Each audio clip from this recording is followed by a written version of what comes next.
UN Intergovernmental Panel on Climate Change (IPCC) warned there was a rapidly closing window for addressing climate change, saying global warming will likely exceed 1.5 degrees Celsius during the 2030s.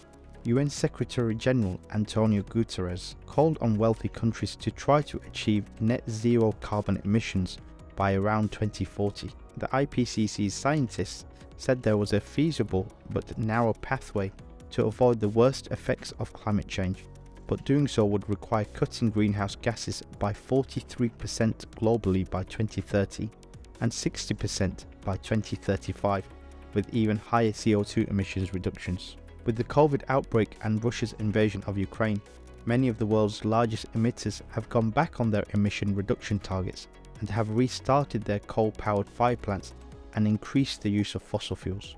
The world's largest emitters were already dragging their feet on emission reduction targets, and it's likely they will continue with this approach. A British official had confirmed that the UK will be providing Ukraine with depleted uranium shells to be used with the British-made Challenger 2 tanks. This is despite warnings from Russia that it would consider the use of toxic ammunition the same as a dirty bomb, alongside our granting of a squadron of Challenger 2 main battle tanks to Ukraine.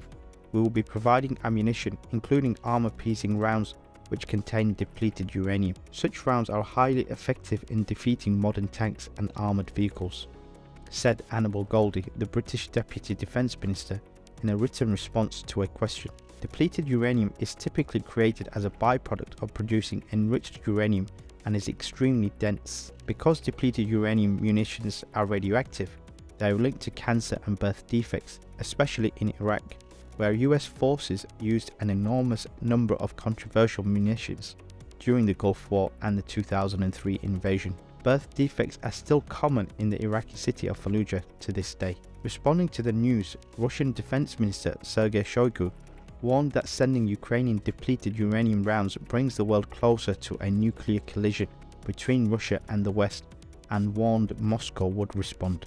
French President Emmanuel Macron's decision to approve a controversial pensions reform without a vote in the National Assembly continues. The country's main trade unions will hold a general strike on March the 28th. The strikes will disrupt operations at airports, train stations and gasoline stations across the country, with large demonstrations in Paris and other major cities. While Macron has promised to keep the controversial reform, which raises the retirement age from 62 to 64, in place, social unrest is quickly evolving from discontent with the plan to broader questions about the health of France's democracy and the institutions.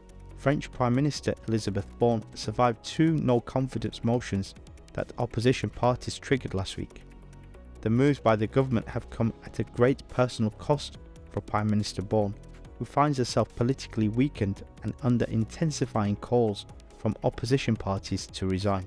Whilst the political crisis will severely constrain Macron, making any further reforms would come at a very high political price for him. Indian opposition leader Rahul Gandhi has been disqualified as a member of parliament after a court found him guilty of defamation over remarks Gandhi made in 2019 about Prime Minister Narendra Modi's surname. Gandhi is currently out on bail and has 30 days to file an appeal against the verdict at a higher court.